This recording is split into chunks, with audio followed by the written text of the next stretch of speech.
जैसे कि आप लोगों को पता होगा कि अब खेसारी लाल यादव का गाना अब बस उन्हीं के चैनल खेसारी म्यूजिक वर्ल्ड से रिलीज हो रही है। तो जिन लोगों को पता नहीं होगा उन्हें बता दूं कि खेसारी लाल यादव एक एग्रीमेंट में फंसे हुए हैं, जिसके कारण ये 2025 तक ग्लोबल म्यूजिक जंक्शन के अलावा किसी भी दूसरे म्यूजिक कंपनियों के लिए गाना नहीं गा सकते हैं। अगर बात करें इस एग्रीमेंट से सबसे ज्यादा परेशान कौन है और किसको सबसे ज्यादा घाटा हुई है, तो देखिए इनका एक गाना मिनिमम 12 से 16 लाख रुपए में शूट होता है।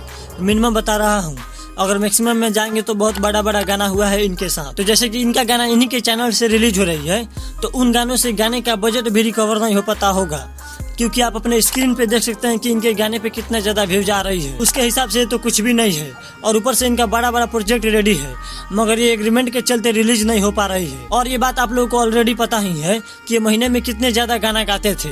तो सबसे पहले तो इनको बहुत बड़ा झटका लगा है, लेकिन इनसे भी बड़ा झटका म्यूजिक कंपनी वालों को लगा है, क्योंकि खेसारी लाल यादव से कई कंपनियां चल रही थी और उन कंपनियों से कई लोगों का घर चल रहा था, जैसे कि बैकग्राउंड डांसर हो गए और म्यूजिक कंपोजर हो गए वगैरह वगैरह। ना बड़ा बड़ा प्रोजेक्ट रिलीज हो रही है, ना म्यूजिक कंपनियां ज्यादा कमा रही है, क्योंकि जैसे खेसारी के गाने पे व्यूज आते थे वैसे व्यूज अब दूसरे के गाने में नहीं आ रहे हैं, जिस वजह से म्यूजिक कंपनी वाले बहुत परेशान हैं और इनके साथ साथ यूट्यूबरों की कंटेंट की कमी भी फील हो रही है। तो मुझे तो यही लगता है कि अब खेसारी लाल यादव इसी तरह एक दो गाने रिलीज करते रहेंगे अपने चैनल से और फिल्मों पे ज्यादा फोकस करेंगे।